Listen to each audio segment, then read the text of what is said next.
Hey everyone, if you're a frequent listener, then you know the deal. Please hit the like, share, subscribe, listen, download, and whatever other button there is, and leave us a review wherever you listen. This will help us bring you the amazing guests and great content like we have for you this week. Today's guest spent 15 years in law enforcement before opening his own BJJ academy, and now, as he puts it, eats, lives, and breathes jiu-jitsu. On this episode, Danny Savery discusses, despite good intentions, the difficulties of incorporating jiu-jitsu into law enforcement, what an officer really goes through during altercations, what it took to make the move from law enforcement to academy owner, and what is necessary to run a successful academy and motivate students. Here is the RŌL Radio with third-degree black belt under Andre Dedeco Almeida, owner and head instructor at Danny Savery BJJ and Martial Arts Academy, Danny Savery.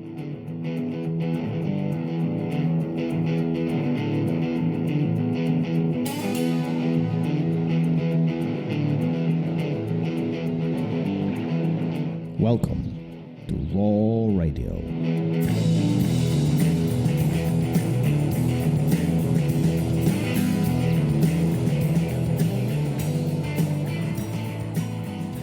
And we're live. Gary, how are you, sir? I'm good. We just went down our list, our checklist. Everything is smooth. Everything is recording. Man, we've had some hiccups, but that's all right. We've only been doing it for 15 months or so, right? Before we get started We're today, not professionals yet. I'll never be a professional. No, it's not in my nature to be a professional. TheROLRadio.com. Go there, submit a question. It could be for us. It could be for guests. We will pick a question a week, and then those questions, there'll be 4 of them, or depending on a month, maybe 5. Those will go into a hopper, and out of those, we pick a gi winner, Fuji gi. Mm-hmm. We've got a few more months of this going, and and now the way we're doing it, it really narrows that pool down. So instead of being from hundreds of submissions, it's only going to be 4 or 5. So your chances are going way up. TheROLRadio.com, submit a question. But more importantly, they can ask you like any question they want, right? Like, how come you still have a beard on, or whatever? Like, why is it so gray in the past 15 months? Sure, okay. Well, it's not because you hang out with me. I mean, no. Not at all. Let's get this started. But go to their site, submit the questions, and we would love to hear from you. Important part, or a good part of this show, of the dynamic of the show. So we appreciate all the contributions so far, and the guys at Fuji hooked us up so far. I'm so excited I can't even speak. Yeah. But let's get to our guest. Danny, how are you? How you been? I'm great, guys. Thanks for having me. Thank you. Yeah, no, it's great. You and I, we've been chatting. You come highly recommended by Dedeco, and what a great episode. I don't know if you had a chance to listen to our conversation with him, but what a great personality. So I'm looking forward to some of the stories that you have with him, and some of the things I know you guys recently had a great camp, and you were part of it, and you were just right before we started recording it. You were telling us some awesome stories. How did the whole thing go? Oh, the camp was amazing. The Origin camp, I don't think there's anything like it, especially on that scale.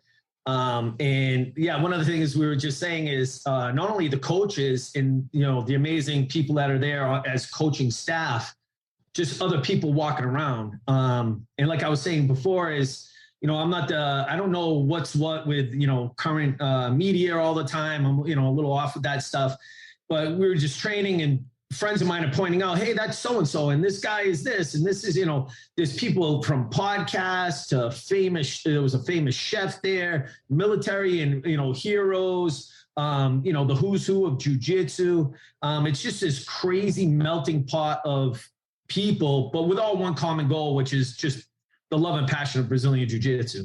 But isn't it amazing how one cause or one activity, however you want to slice this one thing, which is jiu-jitsu, brings people together. And I think often you see this on a much smaller scale within the academy. You have doctors, lawyers, mechanics, people from all different current kinds of professions. They all come on this mat equalizes everybody and everybody's training. You talking about much larger scale and across the entire world, right? I mean, that has to be amazing to be part of something like this. Oh yeah, without a doubt. It's like I was saying this the other day. I had Dedeco over. We're doing I do a little small YouTube channel, and I had Dedeco come down and do an episode.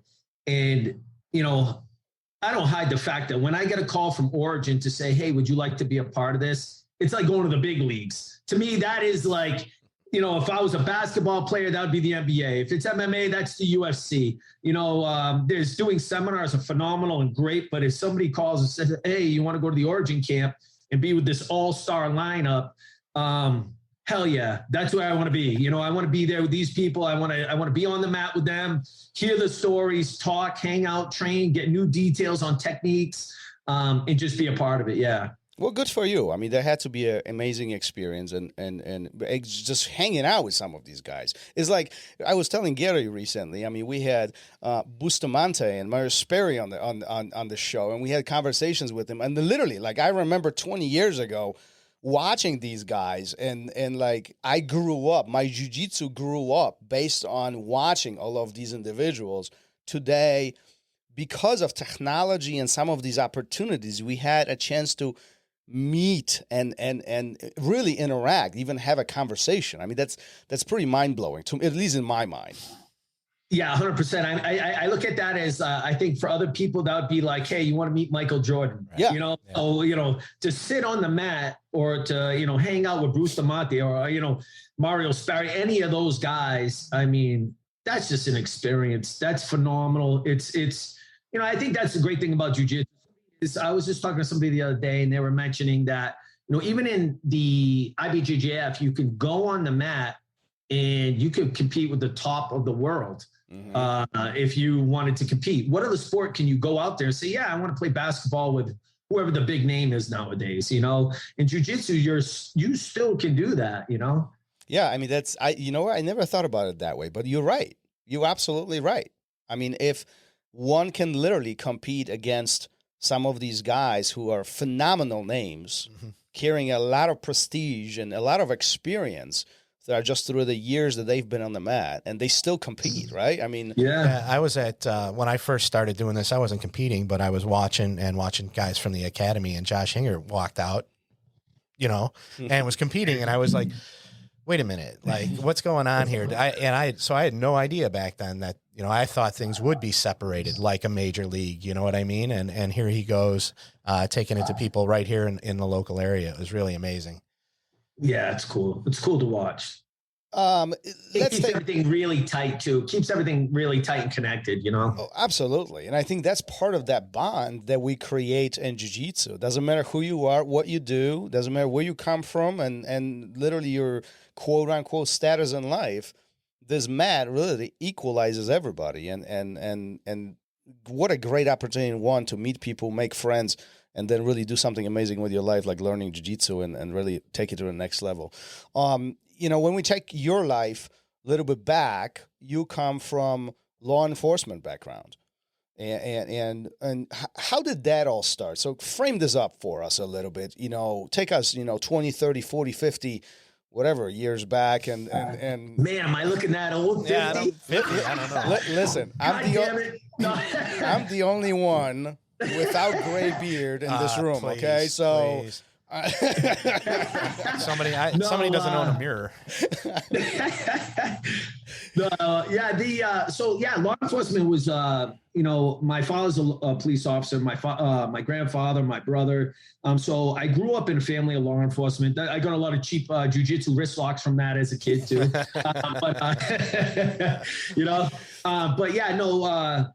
so it was something I always wanted to pursue. The idea of being a police officer, and you know, to me, it was, you know, not to sound corny and all that, because it is corny, but you know, I believed it was, you know, the thing of, you know, you're kind of like, you know, a superhero. You want to go out there, you want to do the right thing, you want to help people. And I believe 99.9% of the guys and girls out there doing that job are there for that reason. Just like any profession, one person can kill it.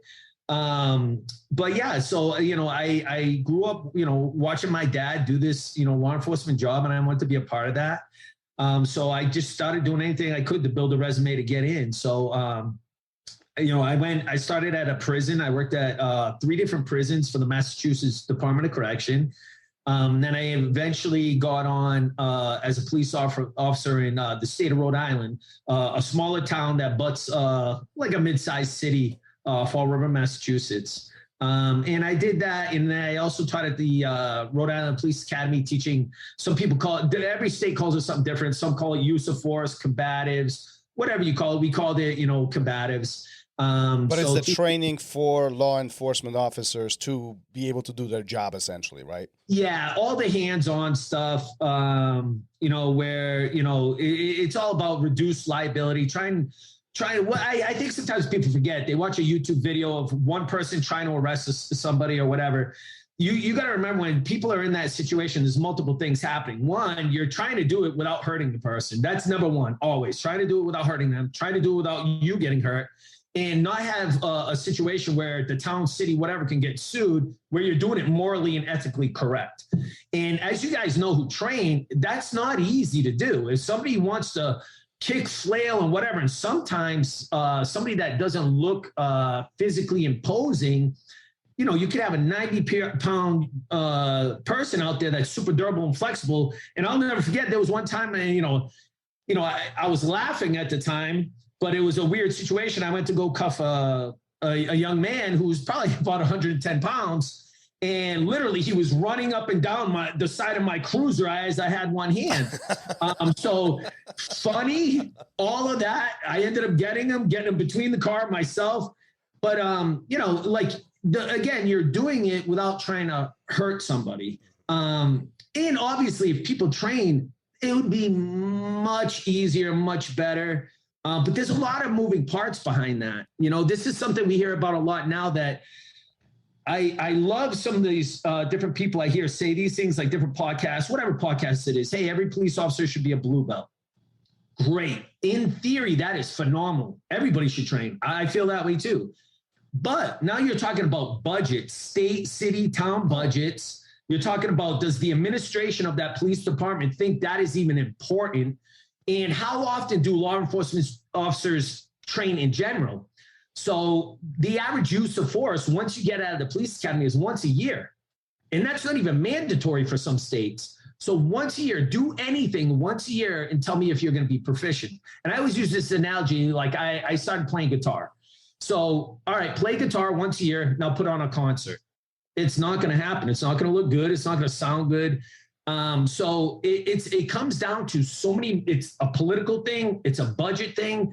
It's it took 3 years to get jiu-jitsu into the Rhode Island Police Academy. And even then it wasn't all jiu-jitsu. It still had some karate stuff in it, and it had all these other things. Some departments still box, and then they wonder why people are coming out of a cruiser, punching and lighting somebody up. Well, you're teaching them boxing for 6 months. So there's a lot of moving parts that never get discussed. And it can be frustrating, especially I have a family in law enforcement. I came from that. And now I eat, live, and breathe jiu-jitsu. So when I hear these arguments and debates, I'm like, people don't get it. They have no idea. Even people that are military that I hear saying, oh, blue belt, blue belt. Yeah, great. First of all, you got to get a willing participant, because how many people just train in general? How many people exercise at all? Then you have to get them into it. The town or city, somebody has to cover it. All the towns are worried about injury. If you wear training, somebody gets injured. Now is this officer going to be out because they're injured? There's all these moving parts that never get discussed, I mean, this sounds just mind-blowing to me. It's I can imagine how frustrating it could be. How do you get the average? We actually, literally a story today, somebody came in from the railroad in law enforcement, looking, because he's teaching their classes and he's looking to better himself, get a little more training. How do you get guys motivated to step on the mat? How do you get them to change, flip that switch to where, no, this is important. This is what I need to know. Yeah, I mean, two things with that. One, real quick before that, another issue too that I found, whether it be the prison, police, if you take a department, whatever department, it could be huge, small, whatever, and you got to go, okay, we need somebody to teach combatives for in-service training, and say nobody there trains. Or sometimes somebody there trains, but they have a year or two on the job. So when things are based on seniority, sometimes somebody that has never done anything, but they want weekends off, or they want some nice little bid, they get given a position that, seniority matters, but you probably should not be there because you don't know what you're teaching. So what they'll do is that person goes to a course. Now, this is going to blow your mind. If you again, anybody that trains, just like it blows your mind because you're like, where else could this actually get away with this? So I send you to a course and I go, okay, Gary, I'm going to send you to this law enforcement combatives course. Most of them are a few days, but say it's a week to 2 weeks. You go once. Now you're certified for X amount of years. You never train again until that comes up again. Whoa. Wait a minute. Wait. And you're expected to be able to pass that knowledge on. Okay, These are things that don't get talked about. And not every state, but I know Massachusetts, I know Rhode Island, most of New England, that's how it is. It's no different firearms training. You carry a firearm 24/7 on the job, you shoot, right? Wait a minute. Wait, I got to go back to this. So go back. You telling me that an individual can go and take a course a few days. Let's just pretend 5 days, and they are certified for next few years to teach. So they are considered as an expert of this function. Yeah, so it's not even like continuing education. So this is not continuing education. You become an expert to relay that information to others? Yes, and you'll get a certificate. And look at it like this too. And this is not to talk down on law enforcement. Anybody that knows me, I am 100% pro law enforcement. It's my blood. It's my family. But because of that, this is why more and more I'm like, I'm just going to keep talking and talking and talking. So a lot of that becomes liability. So, okay, I send you to this course, you get this cute certificate that says you are qualified. So if something goes, you got to go to court or whatever. Look, I covered Danny Savery because he trained. Here's his certificate. Here's his hours. Here's whatever. And for some reason, it's okay. And then people wonder why. And again, this is not an excuse for a lot of these situations that happen, especially the last one, like a couple of the last big ones where I don't know one law enforcement officer that looked at that and said, oh, that was good. Everybody was disgusted. Everybody was embarrassed. Everybody was ashamed. That what happened there is not without a doubt has no approval from anybody in the law enforcement community that I've talked to, seen, or know at all. It was terrible. And again, why? Lack of training. Also too, like you have the situations of you go once, even if you go once every 2-3 months, are you getting used to how to handle adrenaline dump in a real fight situation? Yeah. There's a whole nother thing. And I was explaining this to somebody the other day where I was telling a funny story. I can't tell it here, but I was telling a funny story about a car chase.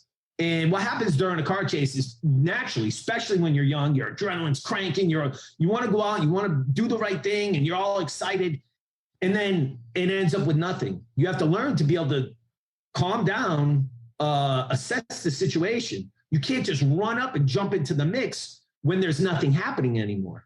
So I think a huge part of training jiu-jitsu is because you can go live 100% every day if you wanted and be okay, you learn how to control that adrenaline dump. You learn how to kind of step back and see what's happening. We used to joke all the time, whether it be police department or corrections, where, say a fight breaks out and I'm there doing my thing. I look up and I see one of you guys come run at me. First thing I'm thinking is, don't spray me, don't punch me in the back of the head. Right? So instead of going, hey, here comes help, it's, hey, don't jack me up, Oh, that's wild. Well, but you mentioned something really, we kind of jump between a few topics here, but you mentioned something really, really important, is that all of this, especially jiu-jitsu, is a perishable skill, right? This is not something that you go, you learn, and you memorize forever. First of all, I don't know one skill that would really be applicable towards, let alone something that could save your life or save life of others. Yeah. Right? I mean, isn't that supposed to be trained on a regular basis as a continuous education? Yeah, it should be. A lot of departments too, like they'll have in-service training, so mandatory, and some aren't mandatory, but some are mandatory. So once, like Massachusetts, you have once a week, or rather my mistake, once a year you go for a week, mandatory in-service. And there's a lot of stuff covered that you need. You go CPR, you go criminal law, motor vehicle law. Some states you go and it's, not even motor vehicle law, criminal law. I knew guys that had 20 plus years on the job that had not been back and updated on criminal law. Now, don't get me wrong. If you go into the station, you look at a bulletin board, there's all your changes. But we all know I know as well as you guys, when, if not everybody's going to read that. Does anybody? Go ahead. I'm sorry. Does anybody read them? I mean, well, exactly. And again, and also too, even if you read it, do you comprehend it? I'm not the type of guy where if I read something, it just clicks right away. I have to be in a conversation like this. You teach me, I train, I learn it, and then I implement it. But that also goes back to, and not to get political by any means, but like the idea of defunding anything. There's already a lack of training, and that is just use of force. I haven't gone into combatives and all these other things. If you want the best out there, the budget has to be higher for these departments. But the problem is, don't get me wrong, in the town I live in, do I want my taxes to go up? No. All right. So, but we also understand there has to be a little give, but not only that, like, I think it's just an overall mistrust. Everybody's misspending money. Towns are misspending money. But if it was a perfect society and you could believe in your administration or whatever it is, town or city, if they actually budget and allocated money for these things, you would see a huge improvement. And the only way to kind of get it going would be almost any new hire from this point on, mandatory, you will have to do this. And then if these people choose not to, well, then you don't have a job. But to do it now with somebody with 30 plus years on the job and say, all right, now go take jiu-jitsu, like it or not, it's a hard thing to do. And, not even to bring in the union. Way to do it, Well, let me ask you this. And again, we keeping the political out of this. There's a lot of dynamics behind it, financial, political, and just even from time perspective. Yeah. Right? Even sending somebody for any type of training once a week. I mean, there's a time associated with all of this, right? So, not say who's right, who's wrong, but I'm thinking about this. How come every police officer, or majority of them, don't take this upon themselves? Yeah, I mean, it's great. Again, I feel the same way. But then I have to kind of remind myself too, where for me, it's a passion, it's a love, it's whatever. For me, it's the thing too, where you go, well, this could save your life. It could save somebody else, whatever. It also has to be something you like. It's like going, hey, why doesn't every cop work out? Why doesn't every Dunkin' Donuts employee work out? So I think, that's where it kind of gets tough, but that's where I'm thinking, almost as if it was, I don't even have the answer other than maybe like every new hire from this point on, you have to train, and again, it comes down, even academies don't have the funding. Some academies have everything. Some academies have nothing. The state of Rhode Island, last I knew, huge amount of the staff is voluntary. And if nobody can go, well, they'll switch things around, do different things. And it's not the academy administrations, they're doing what they can. It's beyond them. It comes down to, getting professionals in the right spot. And you got to pay if you want the best. I mean, so at the end of the day, everybody believes in what they want to, you believe in having the best, but people still need to eat and take care of their kids. So are they going to do 40 hours a week of teaching, say, combatives for the bubble? So I don't know. It's mind-boggling to me. Yeah, it's tough. I mean, it doesn't matter which side of this conversation you're on. It's tough. This is not an easy flip the switch kind of solution here. And you're talking about a big reform that would have to take place really to make a dent in this whole thing, right? That's why, I kind of stole the Dedeco's idea. I know he has a free training for all law enforcement at his academy, and we recently literally put the same thing in our academy, and if that helps some in some capacity, please. I mean, right? Yeah. I mean, what I did since I opened my academy, basically like 14 years, we've been saying, hey, we have a free law enforcement class, and it goes up and down. It goes high and low, high and low, high and low.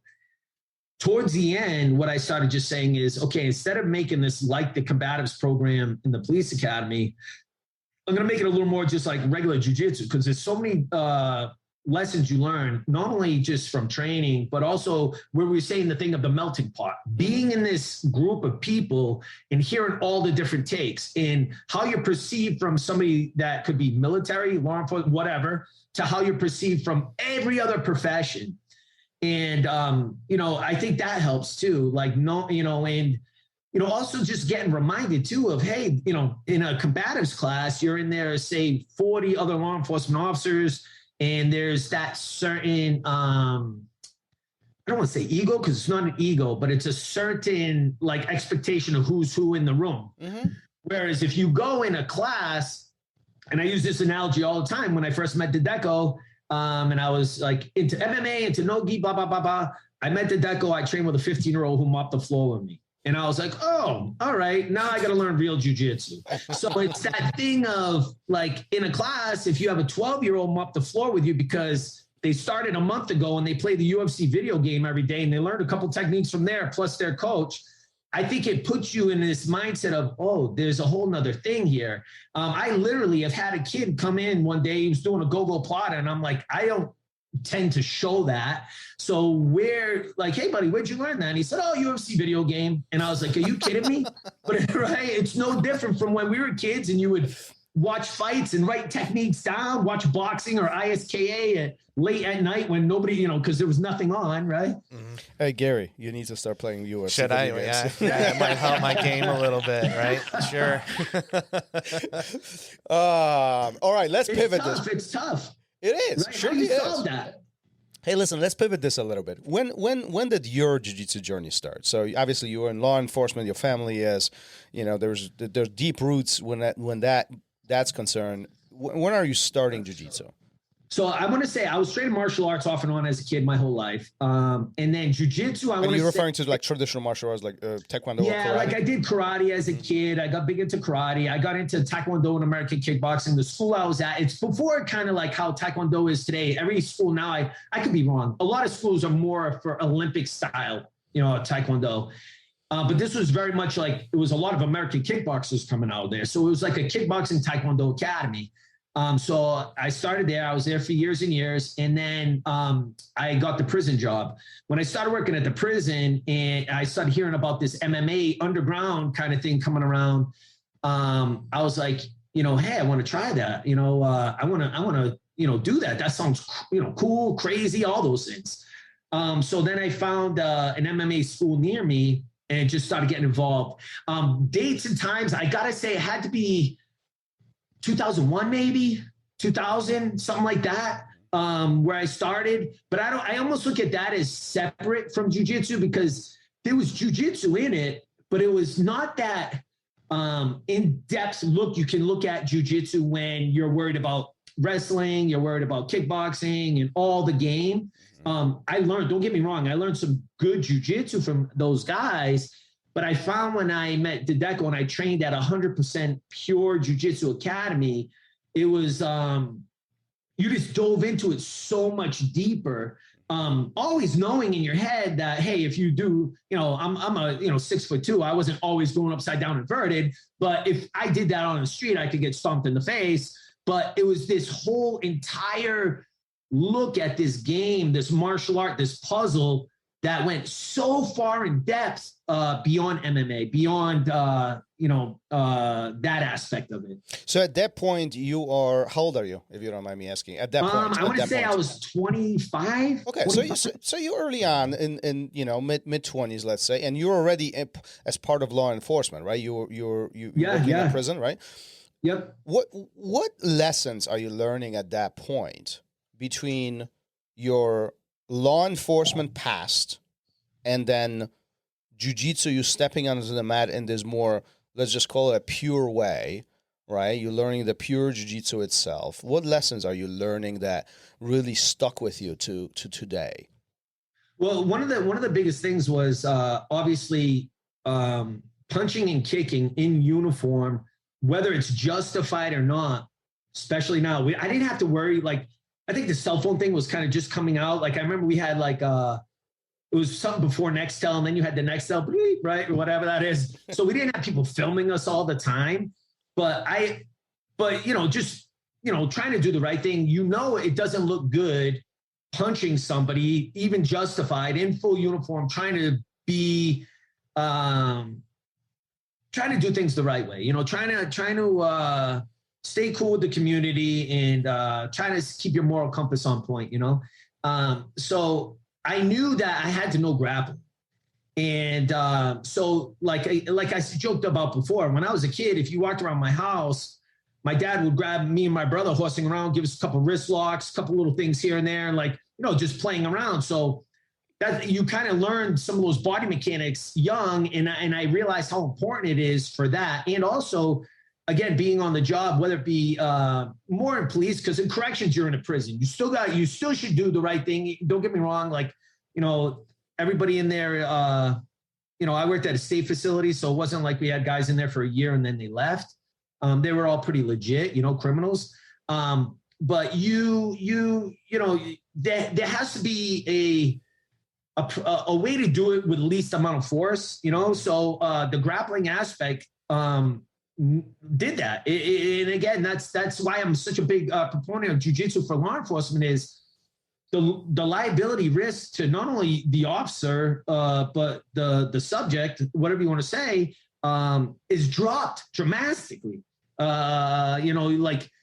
You're not going to court the next day and the guy has a big black eye and you have a welt on your head and whatever the case may be. It's just, It's more fundamentally sound, you know? No, absolutely. I always remember what Chris Howder said here about how he can put somebody in a position and then now I can show you mercy. And now we can talk about what's going on here and he can de-escalate that immediate situation. He can take the level down to where at some point, backup arrives or whatever, and they can get up off the floor and neither one of them's really damaged that much. Yeah, 100%. And I think one of the things too is you have some people that think about this. You have a melting pot of people going into that profession. Some people are very good talkers. They can talk anything down. Some people are horrendous at that. Some people are young and they just want to go out there and do the right thing. So they think like, hey, I got to get in the mix and I'm going to get the bad guy and whatever. So I think that was kind of my mindset was, so a couple things helped me. One, being at the prison taught me to chill out a lot, relax. The other thing, jiu-jitsu, and also from training, you never felt like, I was disrespected. I had to show something. You didn't care. The ego factor. I felt good because if the guy wanted to call me every name in the book and that made him feel good, as long as he didn't put his hands on me or anybody I was with, it's all good. Take care of the situation, try to talk it down. Because that's number one, right? Just try to talk it down. But if a situation happens, you're comfortable. And also one of the biggest thing is, knowing that sometimes surviving a fight is you survived, just you have a fight, you came out without an injury, depending on, the situation, that's good. You went home to your family. I have so many things running through my head right now. I'm having like flashbacks of when I was on the street working this, job, but it's just, I feel like, people, it's so easy to point the finger and say these outlandish things when you don't know. But I think when you're training jiu-jitsu, you really get to, and the more you do it, the longer you do it, as you guys know, you get to kind of step outside yourself and look at situations. And that's even in personal life. Like, I'm saying all the time now, like, I'm trying to be as not confrontational, like getting out of law enforcement. I was like, I am done with this confrontational thing all the time and whatever. I just want to try to be a good person. So if I die, people go, hey man, that guy tried. He was a good guy. You know what I mean? Like, it's not this, like, not everything has to end with the fight, and it proves nothing. And furthermore, you're probably going to get sued, lose your job because what? Somebody got in your face, screamed and yelled, especially now. Like I was throughout the protest, you have a 20-year-old kid who's thinking he's serving his country. He gets told to sit on a front line somewhere. And there's another kid in his face screaming, yelling. And he's just trying his best to stay calm. So it's, you get put in situations you never thought. Both at the prison where nobody ever talks about, people have no idea what these people go through behind the walls of a prison. That is like, to me, that is unsung heroes. You could go from staring at a brick wall for 8 hours a day, that's shit hitting the fan, and nobody cares. Nobody says anything, but yeah, if you're in uniform, now it's okay to go in people's faces and scream and yell and say all these belittling things that you probably wouldn't do to just Joe Blow civilian. Or, I mean, although things are changing now because cameras and lawsuits and I don't know, you talk about jiu-jitsu really teaching you, or, all of us, so, how to stay calm in some of these unusual situations under pressure. A lot of people refer to jiu-jitsu as being comfortable in uncomfortable positions, right? This ego factor kind of is getting not removed, but adjusted, if you will, where we can be more calmly,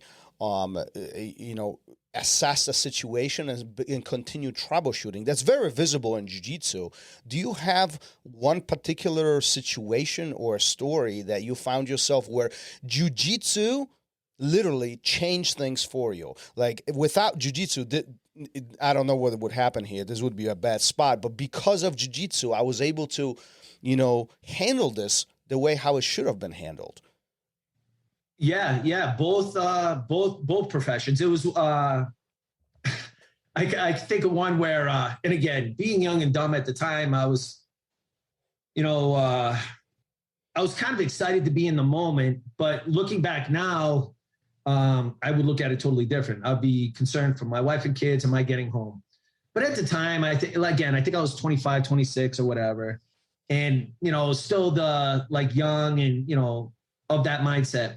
But I was on right before the state line in the north end of town. And then there was a guy over there. I forgot what the call was, whatever the case may be. But I was talking to him and he went and he grabbed my gun. And so it was because of the, where your waist is at, it's the perfect arm drag. I grabbed his wrist, boom, arm dragged him, had his back. And I had I didn't have a full rear naked choke in, but I had it set up and I gave a couple verbal commands, open my cruiser and boom, I throw him in. Looking back now, saying it like that, I never even cuffed him. I should have had him cuffed, but it was at that time, it was 0 to 100, adrenaline dump. This guy went to grab my gun. I kind of was like, all right, we're into it. Hit the arm drag, boom, I did my thing, threw him in the cruiser. And then I realized, hey, I didn't have him cuffed. But also you don't know if, depending on the size of your department, people think oh, this guy works at some small town. I don't think people understand that either because there's bad guys everywhere. And then on top of that, so I know one guy that's on a road by himself. So in that situation, I didn't know. I think there was 3 other people on the road. So if something went south, how quick is it for that person to get there to help me? Yeah. And if it went south, it could have been just me and this guy rolling around in the dirt and he had my gun. Thank God he didn't get it out of the holster. We have triple threat retention holsters. He went and grabbed that, hit the arm drag. It worked out great. But even that could be confrontational now too, or open for debate with chokeholds. Yep. I didn't give him a chokehold. I didn't sink it in, but I had the arm position there with some verbal commands and some, but in that situation, I'll be okay because he grabbed my gun. But to what you see LA and different states and different cities and whatever, they're taking more tools away, which to me, it's worse because now you're going back to striking, would you rather get hit with a metal baton? Would you rather get tased or somebody grabs you, restrains you, gives you verbal commands and does it with the least amount of force, But yeah, I mean, it all comes back to training. It does. So, let's talk about the training. At which point do you literally make this huge turn in your life and you say, listen, I'm going to do this jiu-jitsu thing. Oh, yeah. I already did it prior.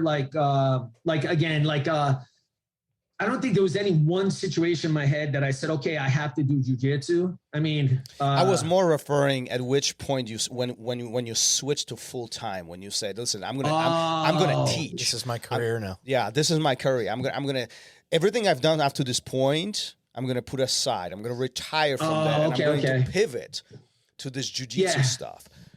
It was literally, I was a Dedeco groupie and still am. So he, everywhere he went, I went. And I wanted more. I wanted more jiu-jitsu. I wanted to train 3 times a day. So it was, I want to say about halfway through my PD career, I knew that I was falling in love with jiu-jitsu, and I wanted to do that every single day, and everything else was just getting in the way.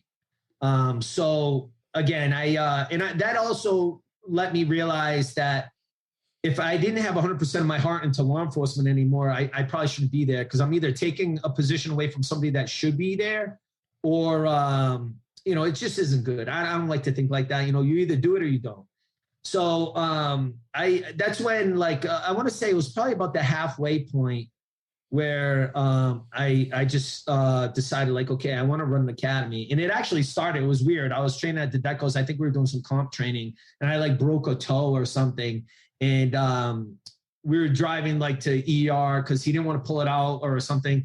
And we were just driving, kind of talking. And I said, Dedeco, I said, I really want to do this. I want to do this all the time. And I think at that time he probably was just like, hey, I can't get this kid out of my hair because he's always here. And he said, you know what, Danny, you can. And that thought wasn't even a thought to me. The law enforcement job was the only job I ever thought of in my life. So it was almost strange at first to think I can do something else. And then on top of it, make money doing something I love, that I could do every single day. And then that's kind of when it got started. I want to say that was when I actually first opened my academy. I think it was 2007. And then it started taking off from there. At first, it was just a bunch of law enforcement guys in my garage at my house, and the training was pretty good. And then it kind of evolved from there to where we started getting a couple other people in. And then it just started growing to where we got our first actual location outside my house, and then just kept going. How do you make that transition from the mindset of law enforcement into an academy owner? Is it, you obviously you knew you wanted to do it for a while before you did it. Were you preparing yourself, or was it oh shit, I should have been thinking about this a long time ago? Yeah. Well, here's the thing is, it's funny because I was preparing myself, but not in the ways of how I would tell somebody now. So I thought okay, I'm going to be able to do this. My concern obviously was number one, financial, because at the time it was me, my son, and my wife. I have 2 girls. They weren't born yet. And I was okay, do I leave a job where I have guaranteed pay, benefits, healthcare, retirement, and take on this thing that, I felt I didn't want to let my family down or put ourselves in a financial burden. So it was very, very scary, 100%. But it was just more and more I thought about it. I felt as long as I grinded and did the right thing, I would be okay on the other end. But as far as preparing, I thought it was, and I hope this doesn't sound bad, but I thought it was just about, hey, if you give good jiu-jitsu, if you have passion for this thing, and you have dedication, that's all you need. And you and your students compete. If guys do good, it wasn't all about competing, but that I thought helped. And that kind of mindset. And then the more I got into it, and the more and more and more, and even of late, the last 3-4 years, I started realizing there's a whole nother thing to this. And, I had no business experience. I had associates in criminal justice. I was a police officer. I knew law enforcement for 15 years. Before that, I did a landscaping and tree jobs. At 18, 19 years old. So I had no idea about business, how to run a business, how to market, all these things I learned on the fly. And getting to know other academy owners that you get close to and become friends with, reading books, whatever you could find. And, it took a while to understand that. And even every now and then, I have to put myself in check and go, you gotta be that, somebody said one time, oh, that guy's a black belt in marketing. And I was I laughed and I thought about it. And I'm yeah, he's right. You have to be a black belt in marketing. You have to, and sometimes, I think a lot of us, you might feel like, oh, that's gross. Like martial arts isn't about that. It's about, it's about team and camaraderie and, everything, all that stuff that we love. Right. So when you talk about the marketing, it kind of might feel gross. And then you just got to realize, like, look, without that, you won't have students. Yep. And I think it took a long time to be okay with the idea of, you got to learn to be a black belt in marketing, Yeah. And I think that's the tough part for those who want to take that leap. They want to make that life change. And I personally know several that are entertaining that idea in their head. But often there is that hang up of, right now I have a financial stability. I have the cushion. I have the safety net, whatever, right? There's a check coming in no matter what. Now, if I give that up, now what's going to happen what if I don't have any students? What if this thing doesn't go right way? There's so many different things that go really as part of this, right? And Gary and I, we talked to several people on the show, particularly talking about being a good instructor. That's one thing. Owning Jiu-Jitsu Academy, you're talking about something different now. Now, it could be the same person, but then that doesn't necessarily be. Just because you are a black belt, just because you are a world champion, just because you are a phenomenal Jiu-Jitsu practitioner, it does not make you a good and successful Jiu-Jitsu Academy owner.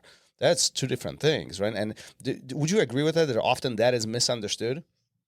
Oh, without a doubt, 100% I agree with that. And I think it even goes down even further where just because you're a good fighter or competitor doesn't mean you're a good coach. So you have that aspect. You have to be the good, a good coach, but then are you good at the business side of things? And I think one of the biggest things too, like jiu-jitsu, where you have to be open to learn from anybody. You have to do that with business too. And, I think soon as I just open my mind to any idea and then take it, and if I like it, keep it. If I don't, just whatever, maybe that's not for me. That's when I started seeing more growth. And also being open to talk to other people in the field. There was a time where I don't want to get too into it, but there was a time where the jiu-jitsu was getting made ugly for me by a couple of situations. So because of that, I started kind of shutting out, a lot of what was going on around me and whatever. And I have a good friend that started who runs an academy, and, I teach over there, and we started exchanging ideas, and he reminded me of without saying it, it was kind of like it just clicked, like, don't let anybody make it ugly for you. Don't let, keep whatever that passion is for martial arts that you have, and keep that going, because that's why you started this thing. Yeah. And everything else, I think when you have that passion and you have that drive, and, you don't forget about all the amazing people around you, you're going to succeed.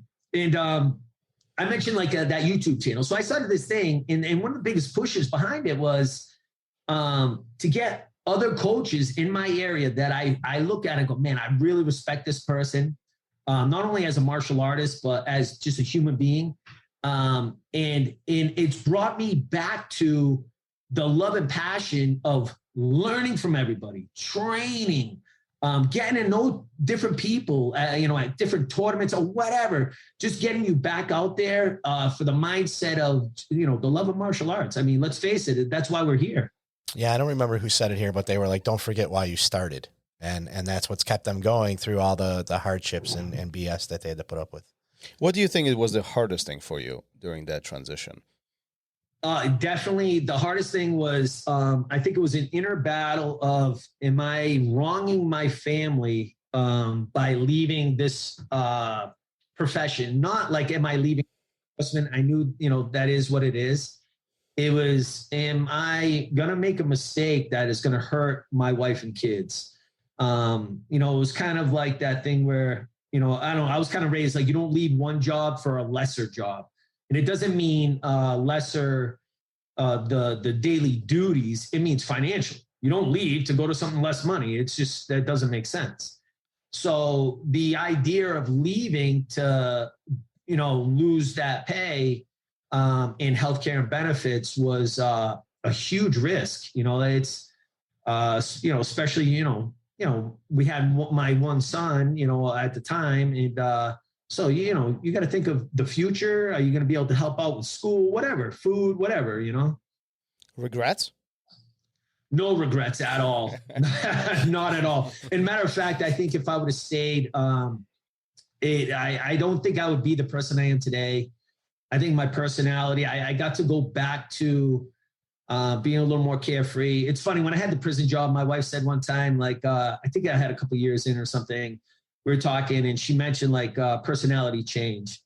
And it was something like, you're a little different. And, you don't notice anything. Mm-hmm. But I would trust people first, where after being in law enforcement, I didn't trust anybody. You don't trust anybody. So after getting out, I am, unfortunately a little gullible, but I now go back to trusting people first. You prove to me otherwise, I get to know you, whatever, you prove to me otherwise what type of person you are, and then I'll judge. Or not judge, because who am I to judge, but I'll make my decision. Where I feel like in that field, you're always on your toes. Everybody lies to you, even the good guys. People lie. Nobody, God forbid you got to stop somebody for speeding. People just lie. It is what it is. I think for longevity, happiness, 100%, I don't regret anything. We talked about first of all, everything that you've done up to this point, especially with that big pivot in your life that requires a lot of focus, planning, and motivation, if you will, right? And there's some individuals out there who would like to go down that path. But then at the same time, there's a lot of people who seeking the same motivation, just getting onto the mat, right? So we find ourselves in these positions where we want to do something, but triggering that and stepping over towards that goal that we achieve for ourselves is sometimes so difficult. After being in this leadership position at having your own academy and running your own business, how do you motivate your students? How do you motivate people who come in to the academy? Well, that's a great question. Some people, they don't need it. They just come in, they get motivated. But yeah, I think every individual is different. Some people, you just give a little attention, you have a talk with them, you show that it's beyond martial arts, it's, you care about them, you want the best for them. And I think that helps. I think a lot of it too is kind of switching things up. Doing different things within your academy to keep it interesting, having different coaches give little talks too of, what they did through the highs and lows of training. Because, as you guys know, the more you love jiu-jitsu, the more it hurts, right? The more you love it, the more it hurts. You don't do well one day and you stop and I used to be on I say this all the time. I used to drive home and, say, I did this, that, blah, blah, blah, whatever. I used to, as soon as this phone thing came out and you could record, I would have notes recording on the way home. Before that, I would call my wife and complain how bad I sucked, and what I needed to adjust. I think sometimes when people know, cause sometimes you go in, I go, hey, you guys are both black belts and I'm a white belt. And it's you forget, well, they were white belts too. And everybody feels what you're feeling. Everybody has the highs, the lows, and the injuries and, you get sick, you can't train or, life things happen. Something gets in the way. Training traditional martial arts, when I got that prison job, there was a chunk where I had to stop training because I had to work a certain amount of hours to pay bills. Getting back into martial arts, was huge. And having no money and trying to figure out how you're going to pay. But letting people know, that's not just you. That's every one of us, the daily struggles. I think that helps a lot, but without a doubt, I for in-house stuff, we like to do, we just did something called Submission Challenge. I buy these huge belts and we have different brackets and people go out there and, it's great, That sounds fun. We should do that here.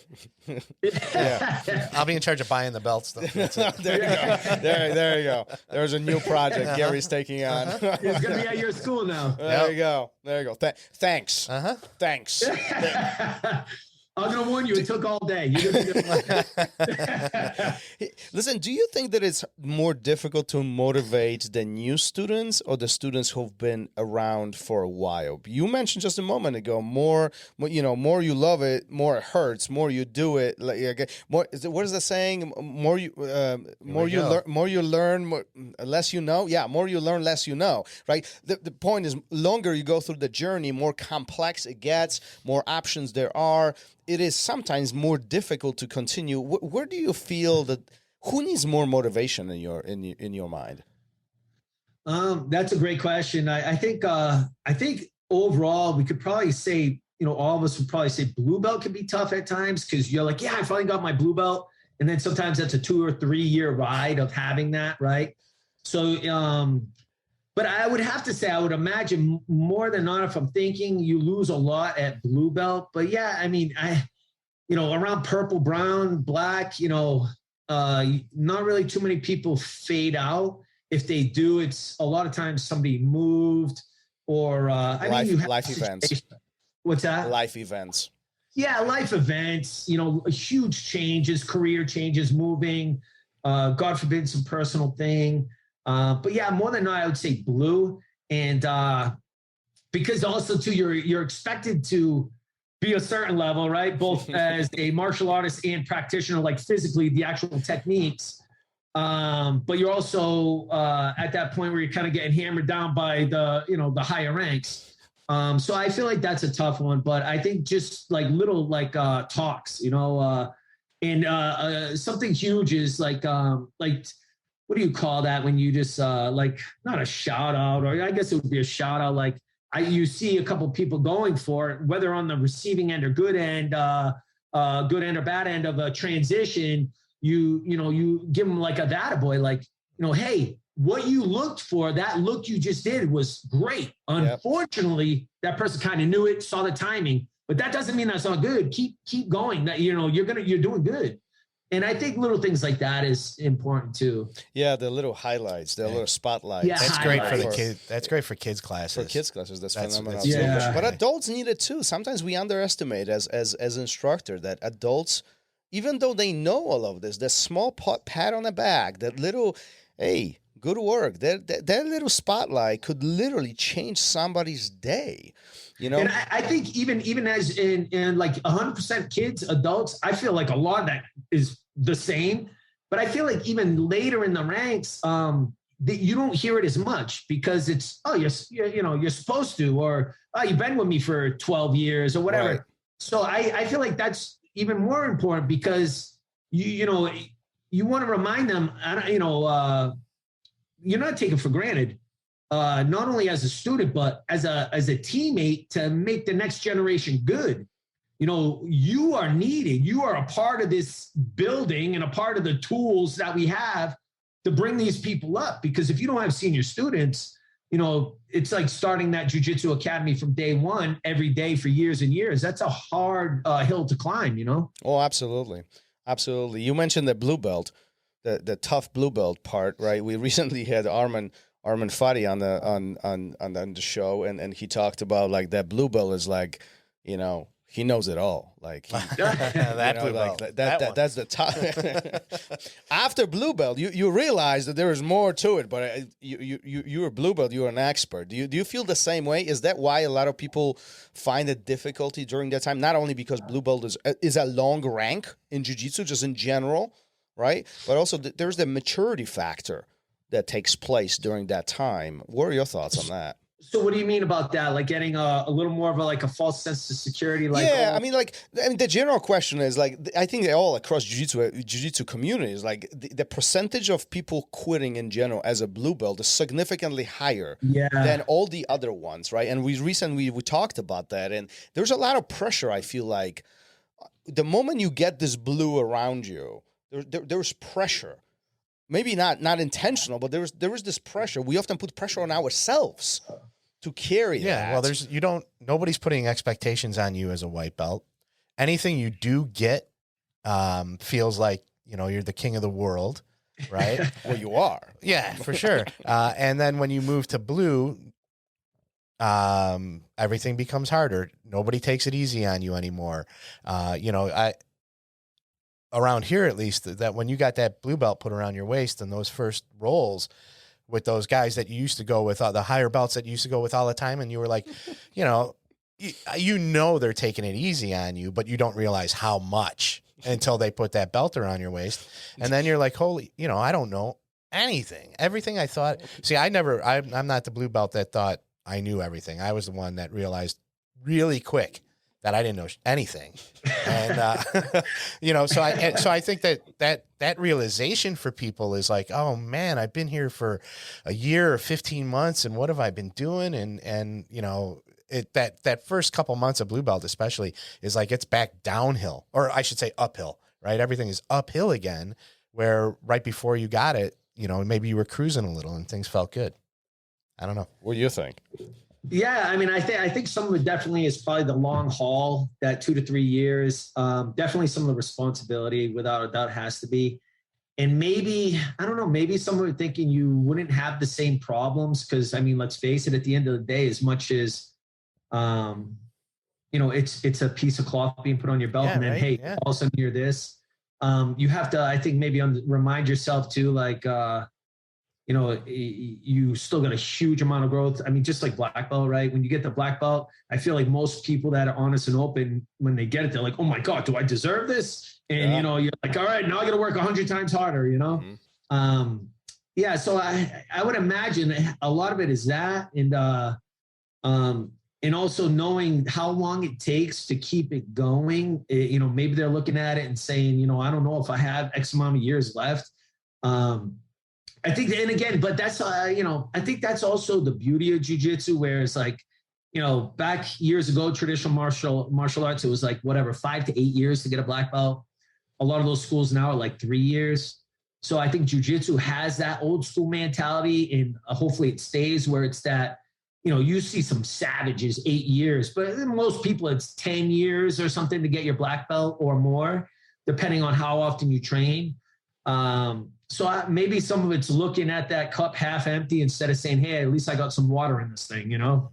Oh, I like that. There you go. Thomas is going to steal that. I'm totally stealing that. So far, he stole from Dedeco. Now he's going to steal from totally you. Stealing it. I'm not even hiding it. I'm going to totally steal it. I thought you were going to say half empty, half full, but I was like, at least there's water in it. Nice. Oh, yeah, I like that. I totally like that. Yeah. All right. Well, oh, man. I know, this went quick. It's been an hour. Yeah. Lord. Oh, wow. Quick. Yeah. Wow. That's cool. Wow. That's cool. Listen, before we got to start wrapping this up. This is a great conversation, but listen, we got to start wrapping this up. Before we wrap this up, at the end of every episode, we have a couple questions. We don't tell you about these. These are kind of, you know, some of them are funny, some of them are less funny, more serious. But tell us the first thing that comes to your mind, you know, and see, you know, how we can wrap this up. One of them is actually from our listeners, but Gary will take a lead on that. Well, we'll start with the one we always start with, and that is, what was it like the first time you stepped on the mat? Do you remember your very first day, like the day one? I just, I remember, you know, stepping on the mat. I just remember being excited. Is this when that 15-year-old mopped the floor with you? No, thank God I would have quit. No, it was when I stepped on the mat to do MMA. So I felt comfortable in the martial arts academy. But the MMA gym was different. The martial arts academy looks that. It's traditional. It's, you know, all the things I believed as a kid, Karate Kid, you know, Van Damme, Bloodsport, all the stuff I loved, you know? Yeah. Yeah, of course. You know, that's what we had, right? So when I went out there, I loved that. But then it had this whole other thing to it, which was this kind of nasty grunt, like, you know, just, you know, survival of the fittest. And when I saw that, I fell in love with it. So I didn't really have nerves. Obviously, competing, all that, I had nerves, like jiu-jitsu competition, all that. But like to go out there and just train, I didn't really. I was just excited. I was happy to be out there. I got to meet so many phenomenal people. I was in the moment. I was just happy to be able to have money to do it. Good for you. Yeah, nice, sweet. All right. Have you ever wanted to quit? No. Quit training, never. Competing, sure. More like MMA, the highs and lows. And I tell this to every kid that wants to fight, and or anybody we have fighting, or anybody we work with or whatever. You have to have this whole type of mindset where I feel like I don't want to say carefree, because you can't be carefree, but you have to be okay with things always changing.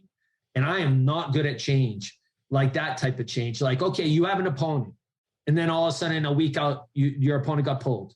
All right, now you have another opponent. And then that something happened with that. Or you've been getting ready for 3 months and everything, mentally, physically, completely exhausted, and you get a knee injury and it's bad, or it's, so the highs and lows of that were very tough for me. I think that also is where I started getting more and more passionate about jiu-jitsu, because you could go to a jiu-jitsu tournament and there would always be somebody, regardless, it would be somebody somewhere. And the buildup wasn't so intense. And I think a lot of that was stuff you place on yourself. But to quit training, BJJ, no. I tell my son all the time, he's at my academy. He's been training with me since he's 8. He's 22. I tell him, hey, I'm going to be the old crusty guy. You're going to pull me on the mat in my gi, and I'll just sit there and drool. Like, I'm good with that. Beautiful. All right, let's go. We'll do the listener question this here. And this is from Carlos. I don't know if this is the same Carlos and he's just changing his email address, but it is from Carlos. What 3 things should a new white belt concentrate on for competition? Oh, that's deep. All right. So technically I would say don't forget about takedowns, because a lot of times with jiu-jitsu, we focus just starting down. And so I would say, and it's on you, not just your coach, right? Because your coach has X amount of students and how many classes in a week they teach and everything like that. I would definitely say like there's some good drills like guard, pull, sweep, submit. So pulling guard, and then take down, pass, submit, and just kind of do those on your own. That way, whether you get to it in your academy or not, you're kind of at the ready. I think those 2 drills were very important for me. Also, don't put so much pressure on yourself. That is something a lot of us do, right? Go in with the mindset of you love this thing and that's why you're doing it. Be prepared for a very long day. I would see, lesson number 3, bring a cooler bag, bring some music, bring food, the people you're around, get yourself with if you're lucky enough to have a group of people with you that also like to compete, kind of get that crew that has the same mindset. Sometimes you might get, people that try to talk people out of things as you're going or while you're waiting, or people who point out people in your bracket and, oh, this guy, blah, blah, blah. And none of that matters. None of that matters. What matters is, are you going to go out and have fun, give 110%, and then let the chips fall where they may? Because the bottom line is, and somebody said this to me a while ago, Formiga, one of Dedeco's students, and I'll never forget this the day I die. It was something to the effects of, hey, Danny, listen, nobody counts, well, now I guess they do, but nobody counts your losses. They only care if you win. And I was like, man, this guy is right. You just go out there, you do your thing, win, lose, or draw. 2 people go, one's going to win, one's going to lose. And the only way to get good at it, if you enjoy competing, the only way to get good at it is by stepping on that competition mat as much as possible. So if you do this one as a white belt and you say, you know what, majority of this day I enjoyed, like, nobody enjoys the drive. Nobody enjoys the, 5-hour wait, 6-hour, whatever it is, whatever type of tournament it is. But if you get on the mat and you love that actual part that you do in class every day that you can't forget, because you do this, it's not like MMA where you don't get to go hard like that all the time because it'd be brain dead. In jiu-jitsu, we can do this. Mm-hmm. So you do it all the time. And if you like that aspect of it, then 100% just keep doing it, because those are the people that start doing very well, That's great. Great advice. Great advice. Describe your feelings when you received your black belt. First thing, I was at a tournament. Dedeco gave it to me on the podium, and I was in shock. Again, it was this thing where I always, and I say this all the time, I feel like, not in a negative way. I think in jiu-jitsu, you should look at it like you're never good enough. I think that's what keeps you going, and that's what fills your holes in your game. So when he gave it to me, I didn't think I was good enough. I was sitting there on the podium. I was super pumped and excited that he even thought to do it and give it to me. But at the same time, I had this voice in my head saying, oh my God, there's a lot of responsibility with this. There's a lot expected. You don't want to let yourself down, your team down, your coaches down, or whatever it is. And I don't mean competition. I mean beyond competition. I mean as a martial artist, in your community, are you doing what you should be doing, trying to be a decent human being, and if not, are you learning from it? Because we all make mistakes, and I could give you 1,000. Did you know it was coming? I had no idea. And again, I was very happy, very excited, but also very nervous and very like, oh my God, this is real now. Hey, if you don't mind, walk me through what happened. You're getting on the podium. Obviously, there's a success associated with this after tournament. Yeah. What does this look like from your side? I want to say it was a the match I had at the end. I don't know. I don't want Dedeco get mad, but I believe he said something like, "Hey, Danny, I'm going to get a pretzel." I love it. Oh, said, I'm gonna text him right now. I could be wrong. My memory's trash. So but I believe the last match it was, he said, "Hey, I'm going to get a pretzel." I went out there. I had the match. I jumped guard. I hit a wrist lock, and it was fortunately it just worked out well for me. And then they call your name to the podium, and I just went up, and I had no idea. And a couple of my buddies were there, and Dedeco just walked up, and as they were giving me the medal, he just started putting the belt on me, and I think everything about that day I loved. And again, there's tournaments you leave and you're miserable. But that day, every match felt great. The fact that he could be there. And I think that's something people got to remember too. A lot of coaches, you have many different students, families, obligations. So if your coach gets to a tournament, that shouldn't be thought of as a given. That should be thought of as, oh my God, thank you. So the fact that he was there, and he was there for, a good amount, but like he was there, he took the time out of his day from his family on his day off. And I was fortunate enough to have that moment with him and be presented with my black belt, and I think that's probably why the pretzel story sticks out, because when he came back, he was like, "What happened?" And it was like, it was funny because he went the pretzel, the fight was done, whatever, That's funny. Did he really go get a pretzel, or was he just shining you on? I have no idea, because I think he did, because it was before the match. Gary, why are you putting him on a spot? He doesn't want to talk about that part. I want to hear it. I was like, it don't matter. I was like in the bullpen, I think it was IBJJF. I was in the bullpen. Okay, so it wasn't like you were stepping on the mat. And No. He said, "Hey, I'm going to be right back." And then they called my name. I went out there, and things went well. And, yeah. Yeah, I was hoping like he just went around behind somebody and watched the match and then came back. Danny, the bell was tied in a pretzel. Danny, if you catch crap about this from Dedeco, just blame it on Gary. That's all right. Just throw Gary under the bus. I'm a couple thousand miles away. I'm all right with it. And you'll forget, if I ever go like an origin camp or something, you'll forget all about it. Talking about that belt, the last question, as always, is: do you wash your belt? Actually, I just did. So funny story. I had a friend come over to do a little like thing at my school. And that while I was talking to him for like the conversation interview, I could smell my belt. It was so bad. So I said, okay, I got to wash my belt. Now here's the downside. I forgot. So I grabbed a bunch of people the next day who had to smell it. And then I remembered. I definitely came up under that mindset of you don't do it. Mm-hmm. So, I got my black belt, I think 2011. I believe, I could be wrong. Dedeco might be able to tell you better, but it's probably been washed like 3 times. But I had to do it the other day. Yeah, I think the generation of when we started, that was a pretty much given.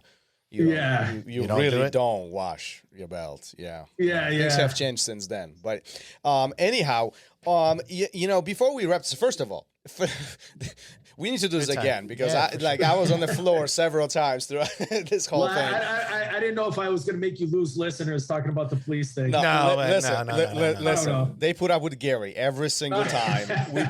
We are just fine. We appreciate the perspective. We appreciate the view. The first part of the episode was really kind of on the serious topics, and I'm glad we were able to touch and see what your thoughts are on it, and really the importance of the training, whether formal or more informal way. But there is a value that jiu-jitsu really brings, whether you are law enforcement, or you just, a normal civilian. It doesn't matter. There's clear benefits and tangible things that you could really take away from this unique activity, sport, hobby, martial art, whatever you want to call it. It really brings a lot of value, and I really truly believe in it. And not only that, I mean, if you approach it from an intelligent perspective, there's no BS behind it, right? There's none of that. So I really enjoyed it. So I appreciate it very much. Well, thank you guys. Before we wrap this up formally, where can people find you? Are you accessible on social media? Where's your YouTube channel? I mean, we'll list all of this in the notes of the show, but talk briefly about it. Oh, thank you. So the YouTube channel is called the BJJ Collaborative. Again, initially the big idea was to try to get a lot of the New England coaches, showcase their skills, their personalities, which is, I feel, is super important, like how you can reach and relate to people. So that was kind of the. Uh-oh. If you can still hear us, you're frozen. Let's give him. Oh, he's coming back. I'm sorry. You froze up for a second. We lost you for a second. Can you start one more time? Sure. So the YouTube channel is called the BJJ Collaborative. It's basically a show for coaches to come on, showcase their personality, their skill set. They come, they teach a class, and then like the second half of the class where your students grapple, I pull them aside and we do more of a conversation. I guess you could say interview, but it's a conversation. And the idea of that was to really showcase a lot of the coaches in my area, the New England coaches. We have so many phenomenal guys out there and girls that some I know and some I want to get to know, and just really build that bond in New England. Also, my academy, you can reach at DannySaveryBJJ.com is our website. We're in Somerset, Massachusetts, 1135 Grand Army Highway. Beautiful. Good stuff. We'll make sure I include all the details and make sure you guys go and check it out, especially on YouTube. There's some good stuff that he's doing, so why not take a look? Yep. Shall we formally wrap this up? Yeah, but you got to invite him to the academy first. If you're ever in the Chicago area, right? Finish it. It's your place. It's not mine, but I want to make sure it gets out there. Do you see what I have to put up with every single day? He may have not wanted me to go. But No, he does. Trust me. He does. Sometimes I wonder. And if he doesn't, that's great. It's even better. If he doesn't want you here and I just did that, that's even better. Why am I even here? But no. Since we started, no, I'm serious though. If you're ever in the Chicago area, make sure you stop by. I love to have different individuals, different instructors for seminars, workshops, and so on in my academy. So there's a lot of benefit with cross training and really coming across and really getting to know each other. I mean, that's all part of the big community that we're part of, right? Yeah, for sure. All right, let's wrap. Hold on. Are we good to wrap it up right now, Gary? Or there's one more thing that you want to do? No, I mean, if Danny's all right with it, I'm good with it. So. All right. Gary, thank you. Yes. I'm good. All right, let's do it then. Thank you so much. I appreciate it, man. Peace. Thanks, guys. Thank you. Thank you for listening to RŌL Radio. If you enjoyed the show, don't forget to leave us a review and help us make the show even more amazing. For future episodes, check out our website and follow us on all major podcast platforms. Take care.